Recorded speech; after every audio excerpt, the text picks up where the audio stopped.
Cricket की दुनिया में कुछ ऐसे रातें होते हैं जो इतिहास में हमेशा के लिए दर्ज हो जाती है। ये वही रात थी जब ऑस्ट्रेलिया और इंग्लैंड चैंपियंस ट्रॉफी के मैदान में आमने सामने थे। इंग्लैंड ने 351 रन का विशाल स्कोर खड़ा किया, जो टूर्नामेंट के इतिहास में सबसे चुनौतीपूर्ण टारगेट में से एक था। लेकिन जब सबको लगा कि ये मैच इंग्लैंड की पकड़ में है, तभी जॉस इंग्लिश ने ऐसा तूफान मचाया कि पूरे क्रिकेट जगत की धड़कनें तेज हो गई। 77 गेंदों में नाबाद शतक, एलेक्स कैरी के साथ 146 रन की पार्टनरशिप और इंग्लैंड की मजबूत गेंदबाजी को तहस-नहस कर ऑस्ट्रेलिया ने चैंपियंस ट्रॉफी में 2009 के बाद अपनी पहली जीत दर्ज की। इंग्लैंड ने टूर्नामेंट से पहले ओडीआई क्रिकेट में स्ट्रगल किया था, लेकिन इस मुकाबले में उनकी बल्लेबाजी ने सारे सवालों का जवाब दे दिया। बेन डॉकन ने 143 गेंदों में 165 रन बनाए। उनकी पारी में 17 चौके और 3 छक्के शामिल थे, जो चैंपियंस ट्रॉफी के इतिहास में अब तक का सबसे बड़ा इंडिविजुअल स्कोर था। जरूर ने 4 चौकों की मदद से 78 गेंदों में 68 रन की पारी खेली और इंग्लैंड को 351 रन तक पहुंचाने में अहम भूमिका निभाई। यह स्कोर एक मजबूत चुनौती की तरह लग रहा था, लेकिन क्रिकेट में जब तक आखिरी गेंद ना फेंकी जाए, कुछ भी तय नहीं होता।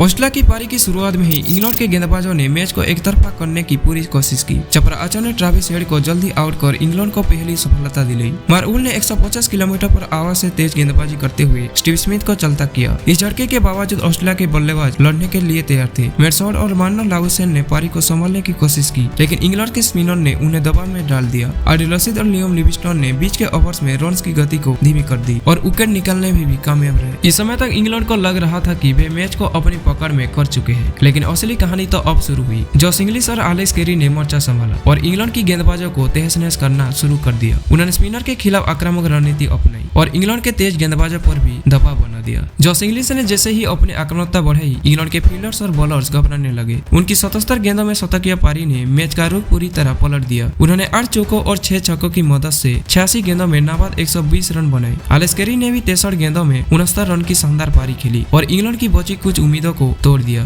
ब्रेंडन कार्स ने आखिरकार इस पार्टनरशिप को तोड़ा, लेकिन तब तक बहुत देर हो चुका था। जब एलेक्स कैरी आउट हुए तब भी ऑस्ट्रेलिया को 70 रन की जरूरत थी, लेकिन फिर मैदान पर आए ग्लेन मैक्सवेल। उन्होंने आते ही 15 गेंदों में 32 रन ठोक दिए और मैच को एक तरफा बना दिया। जॉस इंग्लिश पहले ही शतक पूरा कर चुके थे और मैक्सवेल ने उनके साथ मिलकर इंग्लैंड की हार तय कर दी। 47.3 ओवर में ऑस्ट्रेलिया ने 5 विकेट से जीत हासिल की और इंग्लैंड की उम्मीदों को मिट्टी में मिला दिया। यह जीत सिर्फ एक जीत नहीं थी, ये 2009 के बाद चैंपियंस ट्रॉफी में ऑस्ट्रेलिया की वापसी थी। इंग्लैंड ने चाहे जितना अच्छा खेला हो, लेकिन इस रात का सितारा सिर्फ एक था, जॉस इंग्लिश।